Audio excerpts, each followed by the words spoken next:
de Perus, Jardim Rincão, desde 1969, abençoando o Rincão.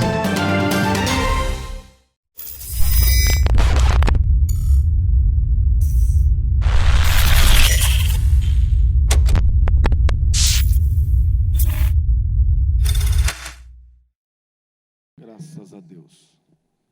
Meus irmãos, eu quero saudá-los com a paz do Senhor Jesus. Amém. Por gentileza, abram as vossas Bíblias em Salmos, número 93, que está estabelecido esse grande congresso, fomentado no Salmo 93. Glória a Deus. Eu quero ler do verso 1, porque é uma pequena estrofe, e vou concluí-la no verso 5. Salmo 93, quem encontrou, diga: eu achei. O verso 1 diz assim: o Senhor reina e está vestido de majestade. O Senhor se revestiu e cingiu de fortaleza. O mundo também está firmado e não poderá vacilar. O teu trono está firme desde então. Tu és desde a eternidade. Os rios levantam, ó Senhor. Os rios levantam o seu ruído. Os rios levantam as suas ondas, mas o Senhor nas alturas é mais poderoso do que o rugido das grandes águas e do que as grandes ondas do mar. Muito fiel são os teus testemunhos, a santidade convém à tua casa, Senhor, para sempre. Texto correlato a esse. Abra aí sua Bíblia comigo. No livro de Daniel, capítulo de número 7. Vamos ler também os versos iniciais.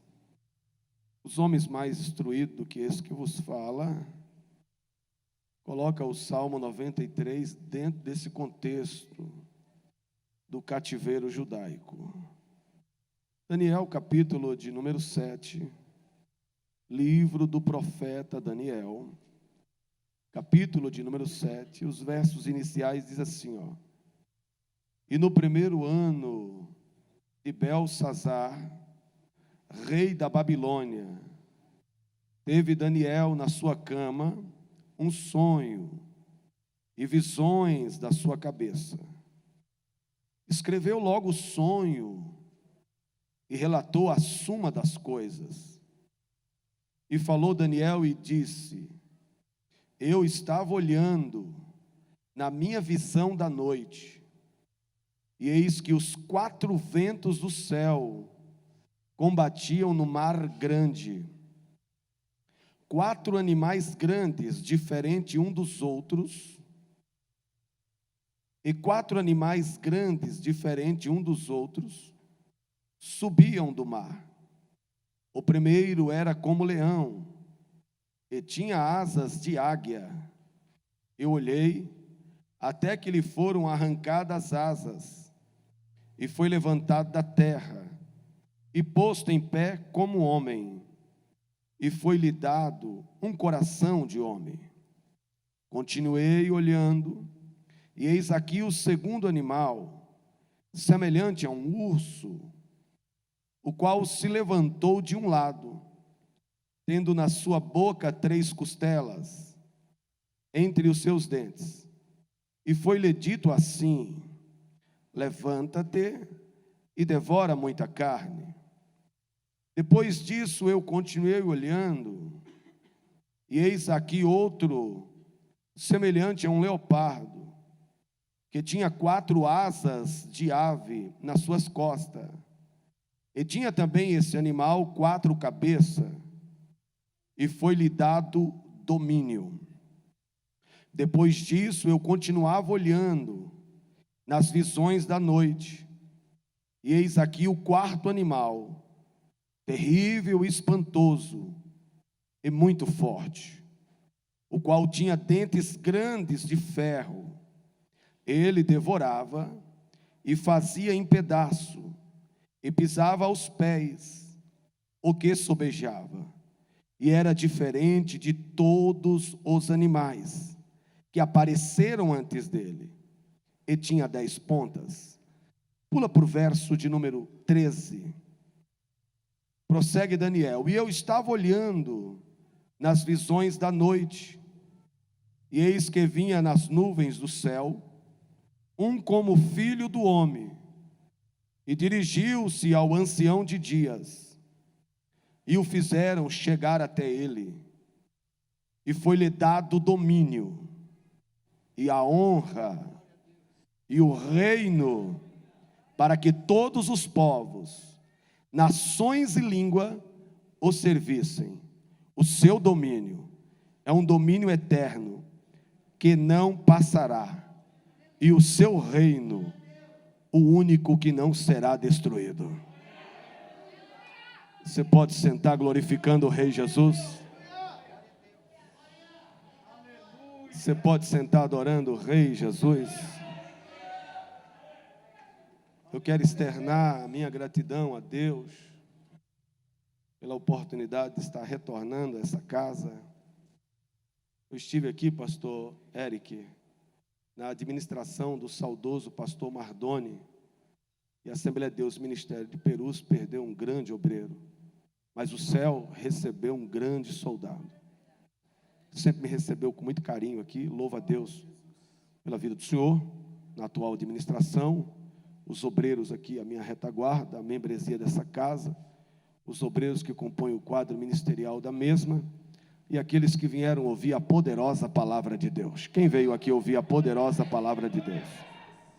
Muito grato a Deus pela vida do Reinaldo, Tiago, que entraram em contato comigo, foram muito pacientes, e os céus vos recompensam de uma maneira muito especial. Quero louvar a Deus pela vida do obreiro Marcos Tobias. Ele me recebeu ali com muito carinho, com muita desenvoltura, bem desenrolado, prestativo. Que o Senhor Deus te abençoe poderosamente, viu, meu amigo? Louva a Deus pela vida da irmã Roseli, família. Que o Senhor Deus continue vos abençoando poderosamente. Queridos, o segundo texto que acabamos de ler é um tanto enigmático do ponto de vista interpretativo. Mas ao longo da narrativa, da mensagem, vocês vão perceber que ele está interligado ao contexto do Salmo 93, que essa linda mocidade, estrela da manhã, escolheu como tema central dessa grande festa. Porém, em oração e em pesquisa, eu descobri que o contexto do mesmo se reporta ao período do cativeiro judaico. Quando abrimos a nossa Bíblia no Salmo 93, e se você ler do 93 até o 99, torna-se perceptível, senhores, que há uma nota em que se engrandece a majestade e o reino do nosso Deus. Do capítulo do Salmo 93 até o 99. Porém, essa grandeza, ela se espalha por todo o contexto escriturístico, desde as páginas veterotestamentárias até as páginas neotestamentárias. A grandeza do Senhor é exaltada. Porém, quando chega no Salmo 93 ao 99, ele é exaltado como soberano, como supremo, magnânimo. Mesmo que as nações da terra se oponham, o seu reino é eterno e subsiste para todo sempre. Antes dos querubins existir, ele já reinava. Antes dos serafins existir, ele já reinava. Antes dos exércitos celestiais existir, ele já reinava. Antes da terra ser criada pelo poder da sua palavra, ele já reinava. Antes dele fazer divisão entre a parte seca e a parte molhada, ele já reinava. Quando ele fez o homem do pó da terra e soprou no mesmo o fôlego de vida, ele já reinava. Antes de todas as coisas existirem, ele já reinava. E quem veio glorificar o Rei Jesus nessa noite? E percebe-se que esse salmo ele foi escrito dentro de um contexto em que o povo ele está abatido pelo cativeiro. Nós sabemos que Nabucodonosor levou Judá para o cativeiro, e conforme a profecia de Jeremias, eles permaneceriam 70 anos no cativeiro. Observe bem, 70 anos perduraria o cativeiro. Deus processaria e trataria o seu povo durante 70 anos. Então, durante esse período de cativeiro, o Salmo 93 é escrito para exaltar a grandeza e o reino do nosso Deus, para mostrar para os cativos de Judá que mesmo eles estando em cativo, o Senhor ainda continuava reinando. E aquele que reina tem o controle. E aquele que tem o controle, ele vai intervir a hora que ele quiser. E quando chegamos no capítulo de número 7, observe que Daniel já adquiriu certa projeção no reino de Babilônia. Ou seja, ele foi projetado pelo Senhor. Dentre os 4 mancebos, ele se destacou não somente em conhecimento, não somente em inteligência, não somente em sabedoria, mas na capacidade para interpretar sonhos e para interpretar visões. No capítulo de número 7, ele já é um estadista conceituado. Mostrou para o soberbo e arrogante Nabucodonosor, que achava que ele era o maior rei da terra, que o seu reino era poderoso e que a sua grandeza se estendia sobre a terra. Ele mostrou quem era o verdadeiro, o único e o grande rei que manda na terra. Sendo ele rei e reinando, ele intervém a hora que ele bem entendeu. E ele interveio e tratou com a vida de Nabucodonosor. Então, quando chegamos no capítulo de número 7, Daniel já não é mais um jovem, Daniel já é um ancião, porém ele está numa posição elevadíssima, já é um estadista reconhecido em Babilônia. Aí ele vai descrever que nas suas visões noturnas, ele vê os 4 ventos agitando o mar grande, e ele observa que 4 grandes animais vai surgir dentre o mar, e ele observou que o primeiro animal que subiu era semelhante ao leão, e ele tinha 2 asas. Observe, ele vai fazer um trocadilho nesse versículo para mostrar o tratado de Deus com Nabucodonosor, para bater a sua soberba, para bater a sua arrogância, pensando ele ser rei supremo na terra. O verdadeiro rei mostrou para ele quem é que manda na terra, porque não é o homem que manda na terra. Quem manda na terra é aquele que você veio adorar, é aquele que você veio glorificar. Então Deus processa e trata Nabucodonosor. Observe que o reino de Babilônia, a poderosa Babilônia, é equiparada, Reinaldo, a um leão, ou seja, não tem igual seu na fauna. E Daniel observou que nas suas costas ele tem 2 asas, como asas de águia. Aí você mergulha na história e observa que depois de Nabucodonosor, 2 reis subiram ao trono em Babilônia, Belsazar e Nabonido. Perceba a perfeição e a harmonia da visão profética de Daniel, em perfeito respaldo com a história secular. Observe, Nabonido e Belsazar reinaram depois de Nabucodonosor. Babilônia foi o mais poderoso império da terra.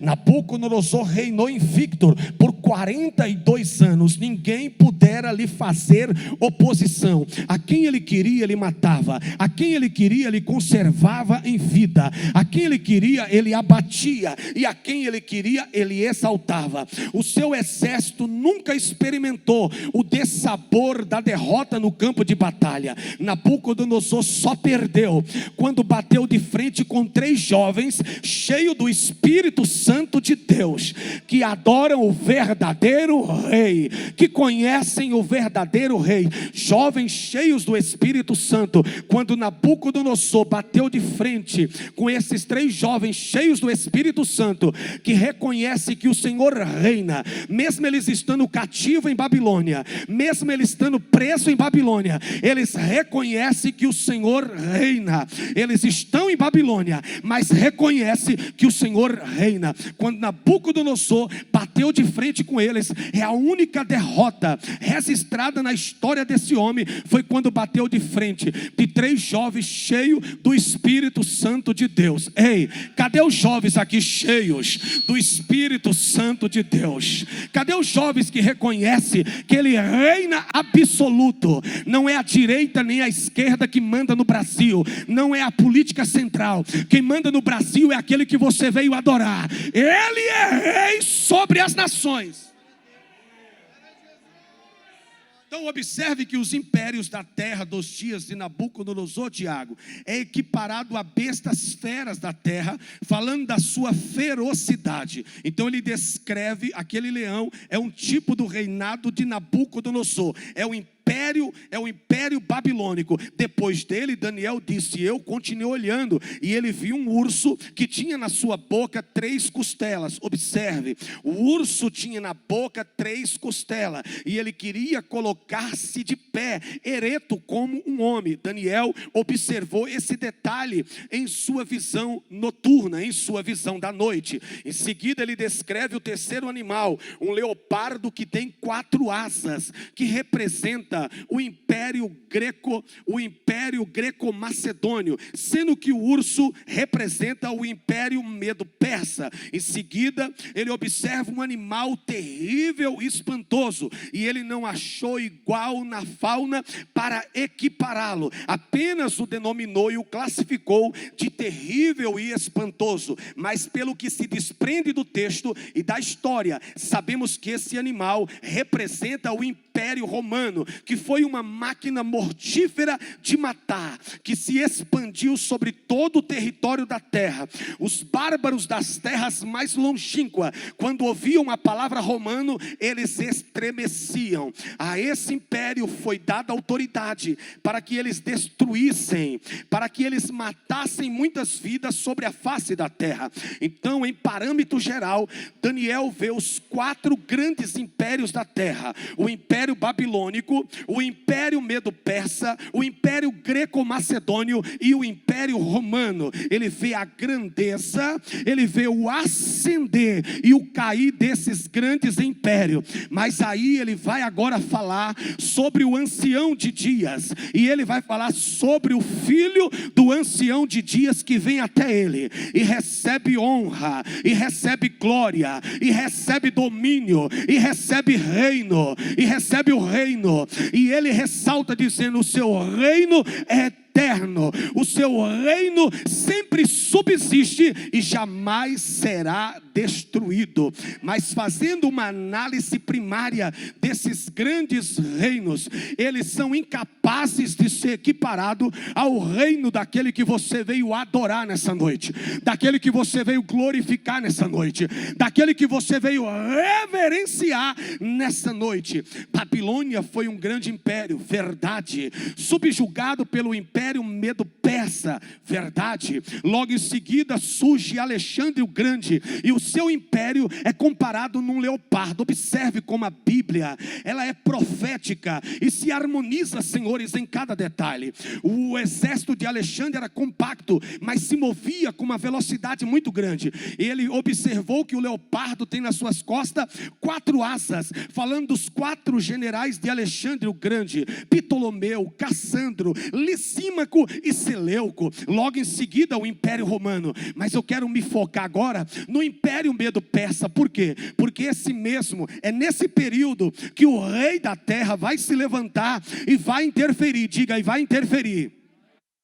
Porque se o Senhor reina, se Ele reina, Ele está no controle. Se Ele está no controle, Ele intervém na história dos impérios da humanidade, a hora que Ele bem entender. entender. Observe que durante o período do império, da transição do império babilônico para o império medo-persa, Deus se levanta do seu trono para intervir, para mostrar a sua majestade, a sua glória, a sua grandeza. Agora preste bem atenção, você que saiu de casa para vir para esse congresso, para adorar esse Deus todo-poderoso, para adorar esse Senhor que reina de eternidade a eternidade. A hora que Ele bem entender, Ele se levanta, intervém na tua história e muda ela. A hora que Ele bem entender, Ele se levanta e cumpre a promessa que Ele deliberou sobre a tua vida, porque Ele não é homem para que minta, nem filho do homem para que se arrependa. Diria o Senhor e não o faria, falaria o Senhor e não cumpriria.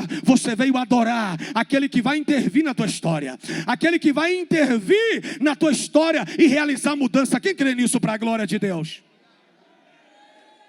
Então observe que durante a transição do Império Babilônico para o Império Medo-Persa, Deus vai intervir. Por quê? Daniel entendeu que os 70 anos havia se cumprido. O Salmo 93 já havia sido composto. O coração dos irmãos estavam cheios de esperança, senhores. Ou seja, de alento, porque Deus vai intervir e vai virar o cativeiro deles. Existe uma promessa, 70 anos. E os 70 anos estão se concluindo. Aí Daniel se coloca na presença do Senhor que reina, e lá em Babilônia ele começa a orar, e ele ora: Senhor, os 70 anos proferidos pelo profeta Jeremias estão se concluindo. Enquanto Daniel está no seu quarto, orando ao Senhor que reina, soberano entre as nações, cujo reino é eterno, poderoso e magnânimo, Deus começa a trabalhar no cenário da história. Deus começa a levantar lá na Média um moço chamado Ciro. Observe, Isaías havia profetizado há 170, provavelmente 170 a 200 anos antes do nascimento de Ciro. Isaías abriu a sua boca e disse assim: assim diz o Senhor ao seu ungido. Quando diz ungido, sendo ele um gentio pagão, não está falando de alguém consagrado. Quando diz ungido, separado para um propósito específico. Assim diz o Senhor ao seu ungido, a Ciro, a quem tomo pela sua mão direita para bater as nações diante da sua face. Eu soltarei os lombos dos reis para abrir diante dele as portas, e as portas não se fecharão. Observe, quase 200 anos antes desse moço nascer, o nome dele estava mencionado na terra. O Senhor que reina se levanta e está preparando o cenário para intervir e mudar o cativeiro do seu povo. E eu estou propenso, senhores, a acreditar nessa noite que Deus se levantou, criou o cenário desse congresso para poder deliberar mudança sobre a sua vida. Só quem crê nessa noite adora Ele.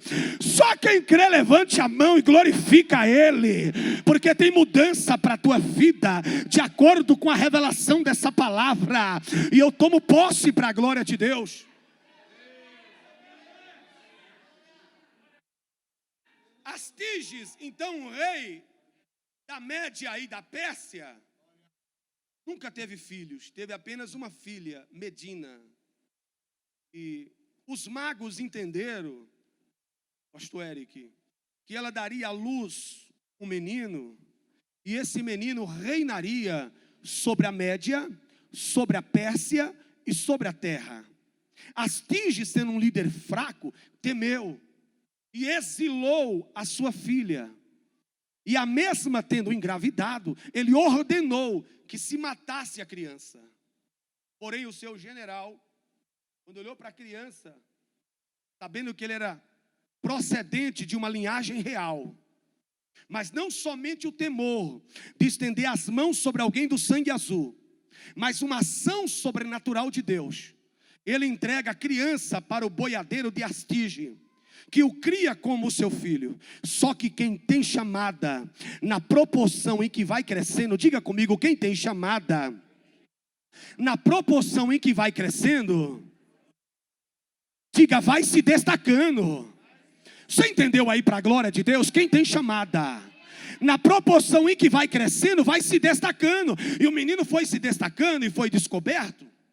Sendo descoberto, ele é exilado para a Pérsia. E lá na Pérsia ele convence os persas a marchar contra o império da Média, porque a Média exercia supremacia sobre os persas era vassalo da Média. Ele numa estratégia extraordinária tomou o império, uniu o império e transformou ele no império Medo-Persa. Esse homem tem promessa de Deus sobre a sua vida, e o trabalhar interno no seu reino é um mover do Senhor que reina. Diga, é um mover do Senhor que reina. No controle da história das nações, no controle dos reinos da terra, porque reino maior é do Senhor que você veio adorar nessa noite.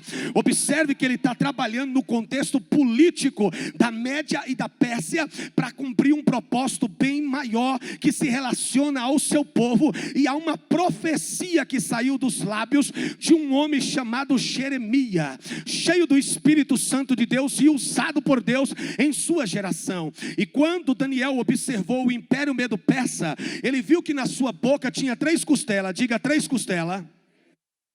Olha aqui a supremacia do Deus que viemos adorar. Primeiro ele vê o urso que representa o império Medo-Persa, que ainda não tinha se levantado entre as nações da terra. Ele viu na sua boca 3 costelas, que representam as primeiras 3 conquistas de Ciro. Ele tomou a Lídia, ele tomou o Egito, e a terceira costela fala de Babilônia. Observe como a profecia é perfeita, coaduna-se entre si em cada detalhe. O camarada não tinha nascido, mas o Senhor que reina já tinha feito menção do nome dele na terra. Olha que coisa linda. O reino dele ainda não estava unificado, mas Daniel já tinha visto ele numa visão. As conquistas ainda não haviam sido estabelecidas, e não existia nem no campo da probabilidade, mas Daniel já tinha visto ela. Dá para você adorar o Senhor que reina nessa noite? Dá para adorar esse Senhor maravilhoso, que antes de você nascer já te chamou pelo nome, já estabeleceu propósito para a tua história, e ninguém vai barrar o que Deus tem na tua vida, ninguém vai parar o que Deus estabeleceu para a tua vida, porque já está no cronograma de Deus. Vocês creem assim para a glória de Deus?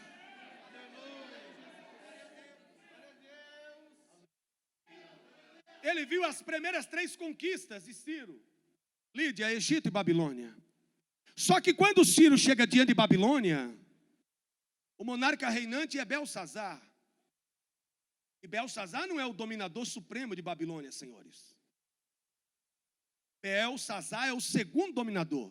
O primeiro é Nabonido. E por essa ocasião da queda de Babilônia, Nabonido está em viagem. Pastor, como se prova isso à luz da palavra? Quando Daniel interpretou a escrita na parede, ele deu a posição de terceiro dominador de Babilônia. Por que não é de segundo? Porque o homem só pode dar aquilo que ele tem. A posição de segundo dominador de Babilônia era dele. Ele usufruía, ele não poderia dar a sua posição, então ele deu a posição de terceiro dominador para Daniel. Quando Ciro chega diante de Babilônia, ele vai tomar vinho com as suas concubinas e com as suas princesas. Por quê? Porque ele sabe que Babilônia é inexpugnável. No termo teológico, é uma cidade que não pode ser tomada. Mas o Senhor que reina fez uma promessa para esse moço. E quando Deus faz uma promessa, a sua promessa não cai por terra. Diga, a sua promessa, diga, não cai por terra. Olhe para quem está ao teu lado, diga, se eu fosse você, diga, me valorizava mais, porque eu tenho promessa de Deus. E o Senhor que reina vai cumprir essa promessa na minha vida.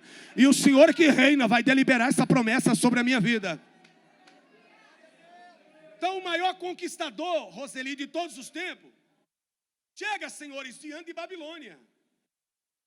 Só que é uma cidade, em termos teológicos, inexpugnável. Tiago, ela não pode ser sitiada. Os seus muros são extremamente altos. O alicerce é extremamente fundo. A cidade é quadrada. Tem 25 portas de bronze e ferrolho de ferro de cada lado, totalizando 100 portas, todas elas fechadas. E a cada quilômetro de distância de uma porta para outra, existe uma guarnição de soldados e uma guarita fazendo a defesa daquela porta. É uma cidade inexpugnável. Mas Daniel já havia visto a conquista de Babilônia. Olha que coisa linda. E Ciro está diante de Babilônia. Quando Belsazar soube que o maior conquistador da sua época estava às portas da sua cidade, Ali. E a cidade é intomável. Foi tomar vinho com as suas concubinas e com as suas princesas. E Ciro está diante de Babilônia, com 42 exércitos confederados. Senhores, as escrituras são extremamente proféticas. Um urso, a arcada dentária de um urso da Média antiga, tinha 42 dentes pontiagudos. Heródoto, pai da história, diz que Ciro chegou às portas de Babilônia com a maior confederação de exércitos da história, 42 exércitos. Simbolizando os 42 dentes do urso que Daniel viu em sua visão. Só que Babilônia não pode ser tomada por cima nem por baixo. Os seus portões de bronze, seus ferrolhos de ferro não podem ser rompidos. Observe, quem está dentro subestima quem está fora. Quem está fora questiona quem está debaixo da promessa. Mas quem está debaixo da promessa sabe que o Senhor reina. Diga, quem está debaixo da promessa sabe que o Senhor reina. Diga, quem está debaixo da promessa sabe que o Senhor reina. Quem está debaixo da promessa aqui nessa noite? Quem está debaixo da promessa aqui nessa noite sabe que o Senhor reina. Se você não foi, será subestimado e questionado. Mas será? 42 exércitos, senhores, é simples. 42 generais, 42 mentes militares pensantes. Mas é impossível Ciro tomar por cima, é impossível tomar por baixo, é impossível romper os portões de bronze e os ferrolhos de ferro de Babilônia. Mas Ciro está debaixo de uma promessa. Diga, Ciro está debaixo de uma promessa. E a promessa está expressa em Isaías 45:1. Assim diz o Senhor ao seu ungido, a Ciro, a quem tomo pela sua mão direita para abater, diga, para abater as nações diante da sua face, e soltar os lombos dos reis, para abrir diante dele as... Então a promessa é que as portas se abririam diante dele. É aqui que você para e considera. As portas se abririam diante dele. Dá-se a ideia, moço, de que Ciro vai passar e a porta vai se abrir, correto? Porque a promessa diz que as portas se abririam diante dele. Porém, quando Ciro chega diante da maior conquista da sua vida, a cidade está trancada. As 100 portas da cidade está fechada. Porém, o que vem de cima, diga comigo, o que vem de cima, muda o que está embaixo. Diga, o que vem de cima, muda o que está embaixo. Ó, é assim. Vocês já ouviram Deus dizer assim, ó, eu vou te dar um carro. Aí você fala, mas Senhor, nem habilitação eu tenho. Não é assim? Eu vou te tirar do aluguel, nem dinheiro para pagar o aluguel você tem, e Deus diz que vai te tirar do aluguel. É porque o que vem de cima, diga, o que vem de cima, diga, vem para mudar o que está embaixo. Você crê assim para a glória de Deus? O jovem não tem expectativa nenhuma, aí vem Deus e diz, eu vou te colocar dentro de uma faculdade federal, mas eu não tenho condição de pagar nenhum cursinho, Senhor, mas o que vem de cima muda o que está embaixo. Aí vem o Senhor e diz, eu vou te fazer um pregador expressivo, mas Senhor, eu nem ler sei, mas o que vem de cima muda o que está embaixo. Eu vou fazer de você um vaso, mas Senhor, eu sou tímido, mas o que vem de cima muda o que está embaixo. Você crê que a palavra daquele que reina muda a situação do que está embaixo? Lembra quando Lázaro caiu enfermo? Lázaro caiu enfermo, não foi, meu amigo? As suas irmãs sabiam onde Jesus estava porque eram amigas de Jesus. Quem é amigo sabe onde ele está. Enviou um mensageiro até ele para dizer assim, Senhor, aquele que tu amas está? Aquele que tu amas está? Enfermo, enfermo. E quando o mensageiro vai ter com Jesus, observe que esse mensageiro é bem desenvolto. Ele chega até Jesus e diz, Senhor, aquele que tu amas está enfermo. Ele não disse, aquele que te ama, aquele que te recebe em Betânia, aquele que assa o peixinho na grelha como o Senhor gosta, está enfermo. Não, ele foi logo do perfeito para o imperfeito. Aquele que tu amas está enfermo. Aí Jesus sabia por revelação que Lázaro estava morto. Verso 11 do capítulo 11 do Evangelho de João. Jesus sabia por revelação que Lázaro estava morto. Mas ele liberou, Reinaldo, uma palavra para o mensageiro dizendo, essa enfermidade não é para a morte. Diga, essa enfermidade... Não, eu fui enviado aqui para dar nó na cabeça de vocês. Diga, essa enfermidade não é para a morte. Mas como se não é para a morte, se ele já está morto? Isso dá um nó na cabeça, não dá? Mas o negócio vai desatar agora. Tu crê para a glória de Deus? Essa enfermidade não é para a morte, sim para a glória de Deus, porque por intermédio dela, o nome do Filho de Deus vai ser glorificado. Pastor, como é que ele pode dizer que, que nessa enfermidade não é para a morte, sendo que Lázaro já está morto? Ele disse isso no verso 11 do capítulo 11 do Evangelho de João. É porque na real, Lázaro estava morto para Betânia, estava morto para Maria, estava morto para Lázaro, estava morto para os judeus que desceram de Jerusalém para consolá-la, mas para Jesus ele estava vivo. Agora, tente se colocar, senhores e senhoras, jovens, tente se colocar no lugar desse mensageiro. O que Jesus disse para o mensageiro? Essa enfermidade não é para, e sim para a glória de, porque por intermédio dela o nome do Filho de Deus será glorificado. Aí o mensageiro pensou o quê? Lázaro já pulou da cama, correto? E volta. Só quando ele chega, ele encontra o que na casa? Diga velório, morte. Diga velório. Agora se coloca por 30 segundos no lugar desse mensageiro. Tu entregaria o que Jesus mandou ou não?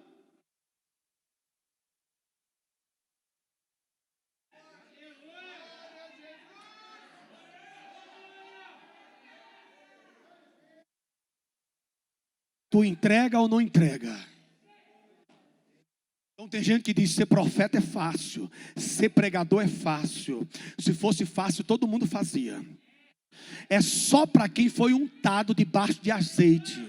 É só para quem foi chamado para a glória. Alguém já se levantou ali. Só para quem foi chamado para a glória de Deus. Eu imagino que ele entrou, senhores. A teologia abstrata me dá o direito de andar por ela.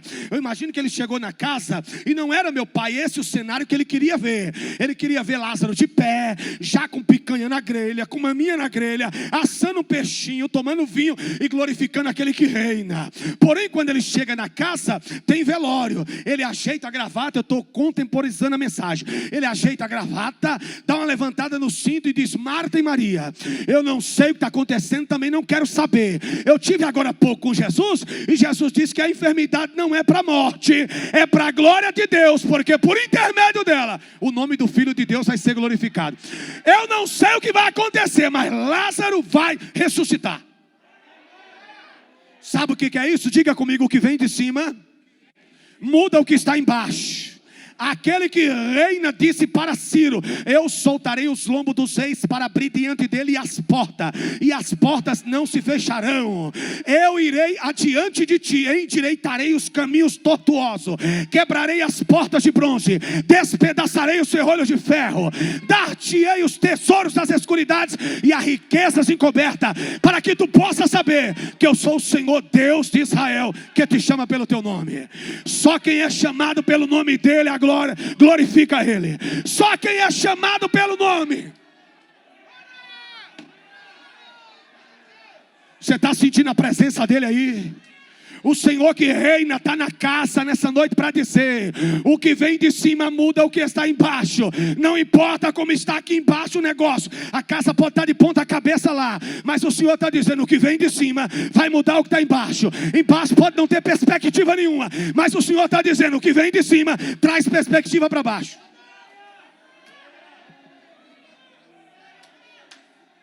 Tu crê assim para a glória de Deus?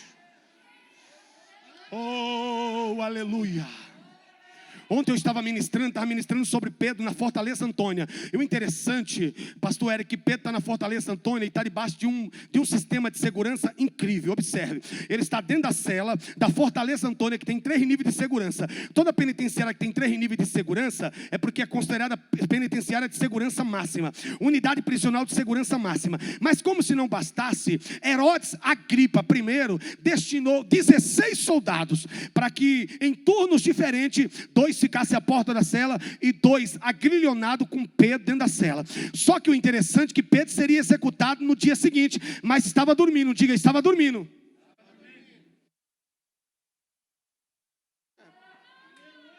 É por essa razão que dizem que não somos normal. Amém, meu irmão taxista? É por essa razão que dizem que crente não é normal. Porque o cara vai ser executado no dia seguinte, está dormindo entre 2 soldados. Por que ele dorme? É porque ele tem uma promessa. Diga, ele tem uma promessa. Diga, ele entrou com Jesus. Ele saiu com Jesus. Diga, ele comeu com Jesus. Ele viu Jesus fazendo milagre, ele viu Jesus ressuscitando a Lázaro, viu Jesus ressuscitando o filho da viúva de Naim, ele viu Jesus curando os leprosos, andando por cima do mar, e Jesus disse: tu só vai morrer quando ficares velho. É por isso que ele está dormindo. Diga, ele está dormindo. Diga, ele está dormindo, porque ele tem a certeza que não vai morrer. Aí de repente desceu um anjo. Diga, desceu um anjo. Aí tocou no lado de Pedro e disse: levanta-te depressa. Mas como vai levantar se ele está agrilhonado a 2 soldados? Diga, agrilhonado. O senhor me permite, pastor Eric, mostrar mais ou menos como que Pedro estava naquela cela? Eu só vou descer alguns degrauzinhos aqui, ó. Pedro estava aqui, ó, gente, agrilhonado aqui, ó. Um soldado à sua direita, outro à sua esquerda. Aí o anjo vem e tocou aqui na direita dele. Diga, do lado dele. Tocou aqui do lado dele e disse: levanta-te depressa. Olha, minha irmã, que manto. Disse: levanta-te depressa. Mas como que ele vai levantar se ele está agrilhonado a 2 soldados? É porque o que vem de cima, diga, o que vem de cima, diga, muda o que está embaixo. Vocês acreditam que enquanto eu estou ministrando, Deus está falando comigo que correntes estão sendo quebradas? Vocês creem nessas loucuras? Deus está falando para mim que as correntes estão sendo quebradas. Ele está despedaçando corrente nessa noite, nesse lugar.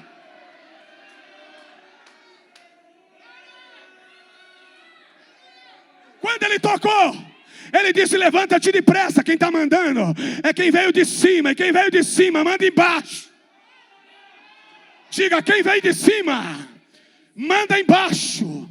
O Senhor reina. Tocou, disse: levanta-te depressa. Ele deu um salto. Quando ele deu um salto, as correntes se desprenderam do seu braço. Você está esperando o que para tomar posse daquilo que é teu? Porque o Senhor está dizendo que o que vem de cima vai mudar o que está embaixo. Realidade de pessoas ainda esse ano vai ser mudado. História de pessoas ainda esse ano vai ser mudada para a glória de Deus. Não é o Senhor que reina? Não é o Senhor que reina? Diga, o que vem de cima muda o que está embaixo.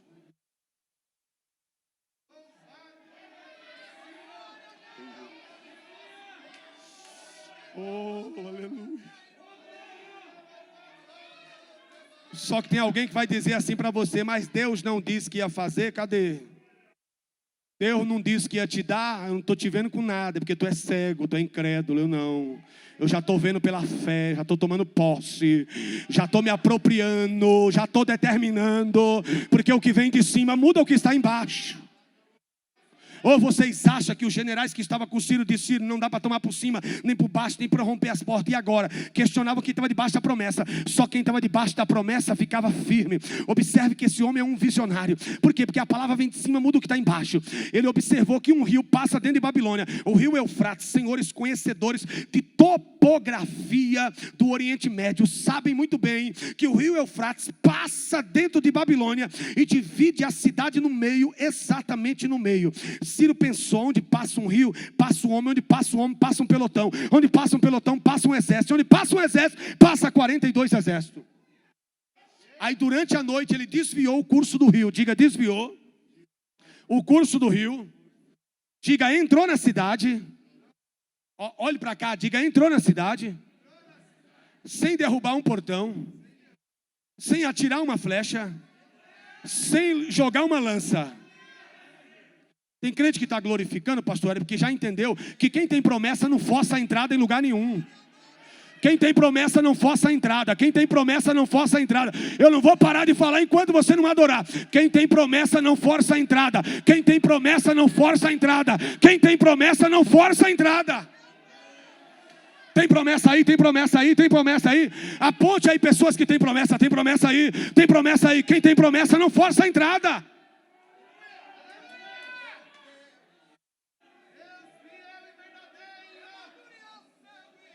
Alai chorecanda. Nava chorecando na vlachode. Ai nagai chorecanda rava subdica. Ai decando rovio chouriande ras. Quem tem a chave de casa aí? Você tem a chave de casa? Quem tem? Tem a chave? Mocidade, Estrela da Manhã. Isso é uma chave. Então eu chego lá, aciono e entro no meu carro. Beleza? Casa, a mesma coisa, chave. Chave é possibilidade humana. Diga possibilidade. Diga humana. Você coloca, aciona e entra. Correto? Perdi a chave de casa uma vez. Manhã tinha saído. E agora? Peguei um grampinho, usei a prática do conhecimento passado e entrei. A porta se abriu, diga, a porta se abriu. De fora para dentro. Diga, denotando ação humana. Diga, tem porta e eu vou ter que abrir. Diga, agora tem umas portas por aí.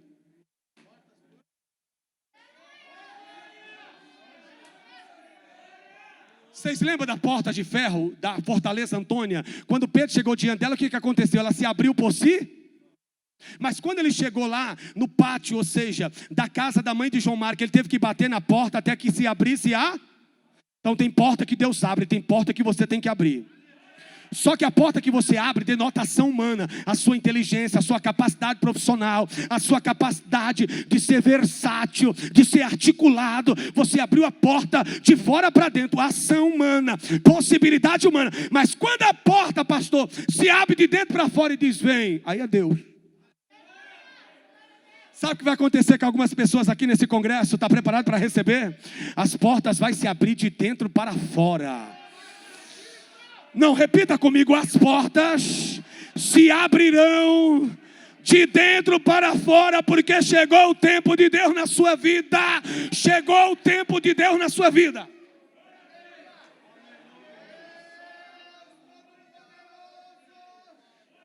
Em 2017, Jesus me deu a graça e eu comprei uma Hilux SW4, porque era meu sonho de consumo, ter um carro igual da Rota. Já eu explico para vocês por que um carro igual da Rota.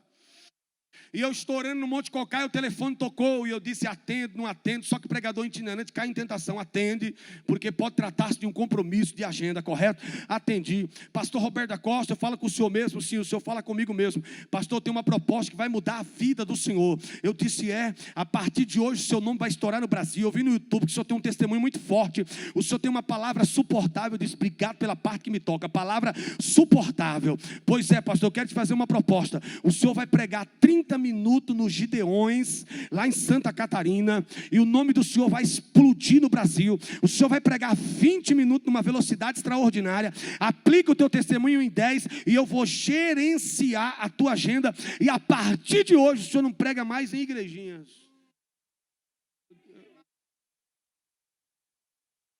Ele chamou a noiva do cordeiro de igrejinha.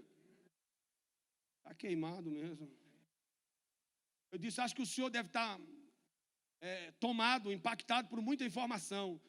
Daqui a uns 10 minutos eu ligo para o senhor me dar a resposta. Eu disse para o senhor, não. Eu não aceito. O que o senhor disse? Eu não aceito, não. Pastor, o senhor vai ser conhecido no Brasil, os maiores congressos da nação. Eu disse, não. Jesus não me chamou para forçar a entrada na porta. Vocês entenderam aí, jovem? Jesus não te chamou para forçar a entrada. A porta vai se abrir de dentro para... Gostoso quando a porta se abre de dentro para fora. Quantos passaram por aquele grande púlpito, por aquele grande evento, que eu tenho um certo nível de respeito, sobretudo pelo patriarca que o Senhor recolheu. Quantos homens que foram lá, pregaram, fizeram, e entraram anônimo e saíram anônimo, porque forçaram a porta, deram um jeitinho, apertaram aqui, favoreceram ali e entraram. Mas aqueles que a porta abriu de dentro para fora, entrou, ficou e está aí no Brasil até hoje, para a glória de Deus. A porta vai se abrir na tua vida.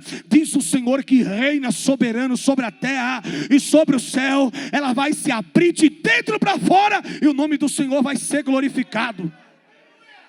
Você crê dessa maneira para a glória de Deus? Oh, aleluia. Na manhã seguinte, sem que uma flecha, uma lança fosse jogada, um portão fosse destruído, Ciro está sentado no trono de Babilônia, Belsazar é morto. Aí cochicharam ao ouvido de Ciro dizendo, tem um profeta aqui em Babilônia, que desde Nabucodonosor, o Senhor tem usado ele de uma maneira extraordinária. Há nele o Espírito do Senhor, Deus que reina sobre a terra. Ele então manda introduzir Daniel à sua presença. Só que que Daniel já não é mais aquele jovem, forte, garboso, que atravessou os portões de Babilônia impressionado com a arquitetura moderna de Babilônia, não. Já é um ancião, encurvado pelo peso da idade, cabelo branco, as pálpebras caídas, os olhos ainda brilhando de conhecimento, inteligência e sabedoria. Ele vem diante de Ciro, trazendo um rolo do livro do profeta Isaías, que não é dividido por capítulo, que não é dividido por livro, não é dividido por capítulo nem por versículo. Ele traz um rolo nas mãos, e quando ele chega diante do monarca Ciro, ele faz aquela mensura ao grande monarca que conquistou a cidade mais poderosa da antiguidade. Abre o rolo do profeta Isaías, naquilo que hoje conhecemos como capítulo 45, verso 1, verso 2 e verso 3. Olha dentro dos olhos do monarca e diz: assim diz o Senhor ao seu ungido a Ciro, a quem tomo pela sua mão direita para abater as nações diante da sua face. Eu soltarei os lombos dos reis, para abrir diante dele as portas, e as portas não se fecharão. Eu irei adiante de ti, endireitarei os caminhos tortuosos, quebrarei as portas de bronze, despedaçarei os ferrolhos de ferro, dar-te-ei os tesouros das escuridades e as riquezas encobertas, para que possa saber que eu sou o Senhor, que eu sou o Senhor, Deus de Israel, que te chama pelo teu nome. Ele fecha o livro, entrega para o seu assistente. Ciro levanta do trono e pergunta para Daniel: qual foi o profeta ou poeta dessa geração que escreveu isso? Ele disse: nem poeta e nem profeta dessa geração, mas um homem que viveu há 200 anos atrás, foi tomado pelo Espírito Santo de Deus. O Senhor que reina soberano sobre os céus e a terra, tomou a boca dele, falou teu nome, Ciro, falou sobre as tuas conquistas, falou sobre a tua grandeza. Sabe por que você está sentado nesse trono, Ciro? Porque o Senhor que reina te deu a oportunidade de se assentar nesse trono. Qual é o propósito de Deus em tudo isso, pastor? Vem cá. Ciro então ordena um benevolente decreto, autorizando todo judeu repatriado em Babilônia que volte para Jerusalém, reconstrua a cidade de Jerusalém, reconstrua o templo, ofereça sacrifício ao Senhor Deus de toda a terra e ore pelo rei. Oh, aleluia! O Senhor reina. Diga comigo: o Senhor reina. Diga: o Senhor reina. E se Ele reina, Ele intervém na história e nos impérios da humanidade a hora que Ele bem entender, para mudar a história de um povozinho que reconhece que Ele é rei e que Ele reina soberano sobre a terra. Agora deixa eu encerrar e dizer para vocês: eu conheci um moço que com 18 anos de idade, jovens, olhe para cá, um moço com 18 anos de idade chegou no famigerado complexo do Carandiru, o maior presídio da América Latina, grandes pavilhões, quase 7.000 homens, 7.000 mentes criminosas ali. Lá estava Pedrinho Matador, lá estava João Acácio da Costa, mais conhecido como Bandido da Luz Vermelha, lá estava William Herbes Camacho Marcola, lá estavam os grandes vultos do submundo do crime. Com 18 anos de idade ele chega, condenado a 57 anos de reprimenda penal. Ele sabe que no mínimo ele vai passar 2 décadas dentro do sistema penitenciário se ele não morrer. Quando ele chega, tem 5 facções criminosas dentro do sistema, dentro da casa de detenção: PCC, CRBC, CDL, seita satânica e ramificações do Comando Vermelho, como tendo sido entrevistado pelo Gil Gomes. O William Bonner abriu o Jornal Nacional contando as suas peripécias no submundo do crime, senhores. Ele tem que escolher um lado. Logo William Herbes Camacho Marcola chama ele e diz: corre com nós, daqui a 10 anos a nossa facção criminosa vai ser a mais poderosa do Brasil. Ele disse: espera aí, meu irmão, eu vou para a cela tomar um banho e comer alguma coisa, e amanhã eu decido de que lado eu vou estar. Entrou para a cela, tomou um banho, não conseguiu comer, deitou naquela pedra. Quando a alva estava subindo, ele viu um homem de branco. Ele disse: pastor, eu vi um homem todo vestido de branco, e esse homem atravessou o compensado de aço e madeira da casa de detenção e veio com o dedo em riste na direção dele e disse: eu sou o leão da tribo de Judá, eu sou o leão da tribo de Judá, eu sou o leão da tribo de Judá. tocou entre os dois olhos dele. Ele despertou, ele disse: pastor, posteriormente eu aprendi. Ele não disse: tu serás um pregador brilhante, enviar-te-ei às nações da terra, te usarei de uma forma extraordinária, te darei poder, ousadia, intrepidez, desenvoltura e graça e fluência na minha palavra. Não, ele disse: eu sou o leão da tribo de Judá, porque Deus não se caracteriza pelo que ele faz, Deus se caracteriza pelo que ele é. Não viemos adorar Deus pelo que ele faz, porque se ele abrir, ele é Deus; se ele não abrir, ele continua sendo Deus; se ele curar, ele é Deus; se ele não curar, ele continua sendo Deus; se ele te levantar, ele é Deus; se ele não te levantar, ele continua sendo Deus. Eu disse: e aí? Ele disse: deu um sobressalto, a visão sumiu. O moço que paga o café da manhã na linguagem carcerária é o boieiro. Eu disse: boieiro, uma atenção aqui na cela 10.048. Ele veio na porta do guichê. Eu disse: bom dia, bom dia, procura um crente para mim. Ele disse: onde que eu vou achar um crente essa hora? Ele disse: se vira, porque eu estou trancado, tu está para fora da cela. Alguns minutos depois, chegou na porta do guichê um senhor chamado José Menino Pereira de Toledo, porque testemunho verdadeiro, Reinaldo, tem nome e sobrenome. Matrícula 027-170, há quase 30 anos dentro do sistema penitenciário, resgatado pelo Senhor que reina, lavado no sangue do Senhor que reina, batizado no Espírito do Senhor que reina e ungido pastor pelo Senhor que reina.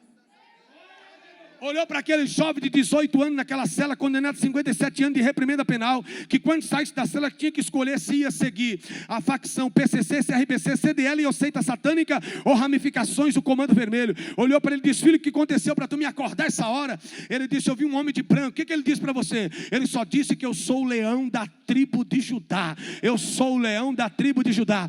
Ele entendeu, abriu a Bíblia, leu um verso em Mateus, citou 128 versículos, mostrando quem era Jesus no Novo Testamento. Quando chegou no Apocalipse, o jovem estava com o joelho no chão e as duas mãos levantadas e aceitou a Jesus como Salvador. Saiu da cela já com a Bíblia na mão, foi para o culto, adorou a Deus. 7 dias depois foi batizado com o Espírito Santo.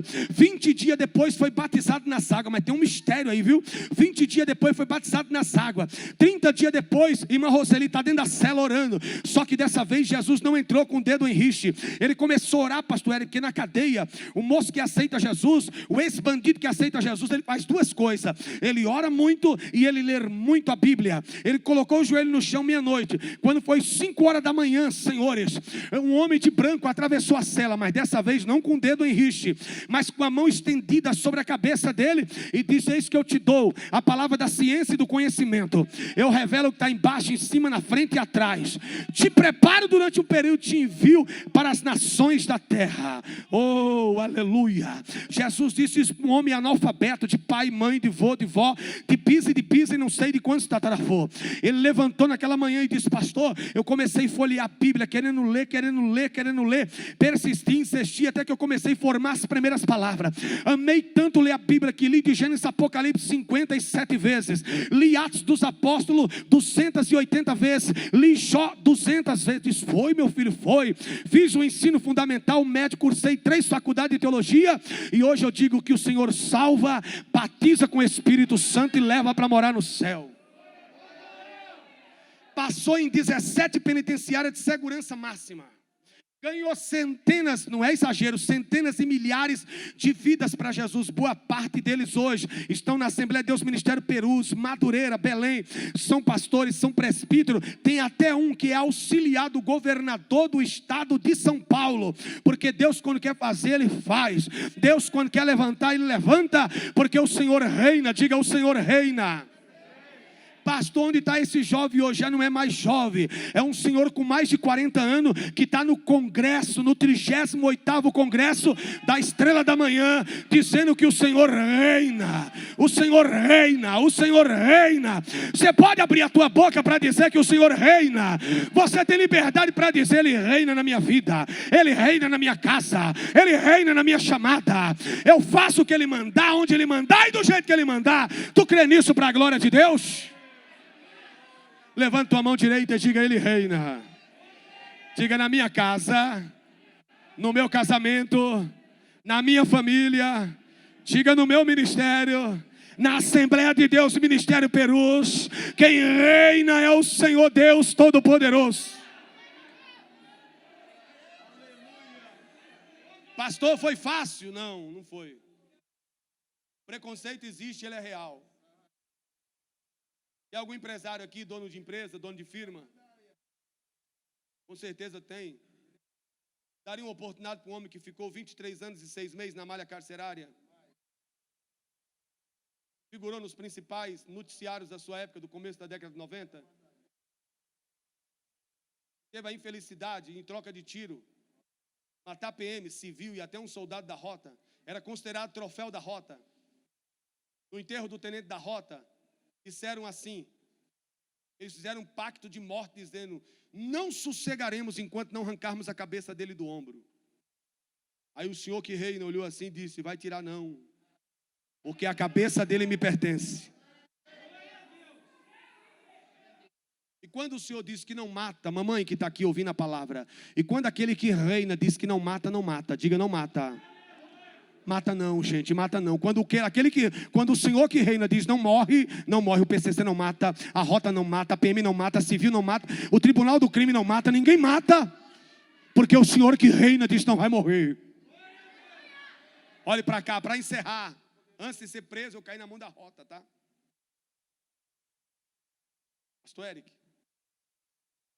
dignos obreiro, eles me levaram para a 3ª divisão para mim ser executado. Eu sabia que ia morrer.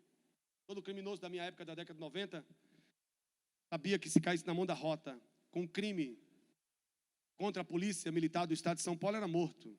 Sabia que ia morrer. O tenente me desalgemou e perguntou assim, falou meu vulgo, quantas pessoas o senhor já matou? Eu disse, nunca matei ninguém, o senhor vai matar um homem inocente. Ele riu.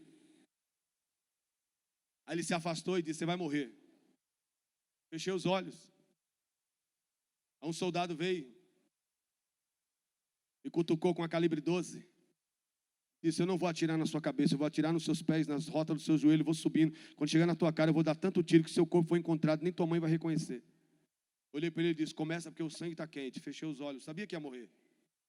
Quando eu fechei os olhos, eu vi uma irmã chamada Irmã Miriam. Um dia profetizou para mim, com uma submetralhadora pendurada no pescoço, 2 pistolas, 14 guia e 2 seguranças de cada lado, porque eu me achava o chefe do tráfico de droga da zona leste do estado de São Paulo. Ela parou diante de mim, saindo de dentro de uma consagração e disse, filho, posso te dar um abraço? Quando eu abri a boca para xingar ela, minha boca travou. Quando a minha articulação voltou, eu disse, pode. Ela me abraçou e deu 14 rajadas de língua. Cada rajada que ela dava, pastor, estourava uma guia no meu pescoço. Depois ela colocou a boca no meu ouvido e disse, os que estão à tua direita, vai cair, vai morrer aqui dentro. Os que estão à tua esquerda também. Tu não morre, porque o Senhor te escolheu para uma grande obra. Quando o Senhor que reina escolhe alguém para uma obra, sai de baixo, Satanás. Quando eu fechei os olhos dentro do matagal, eu vi a irmã Miriam. Aí meu coração enterneceu. Queria voltar no tempo.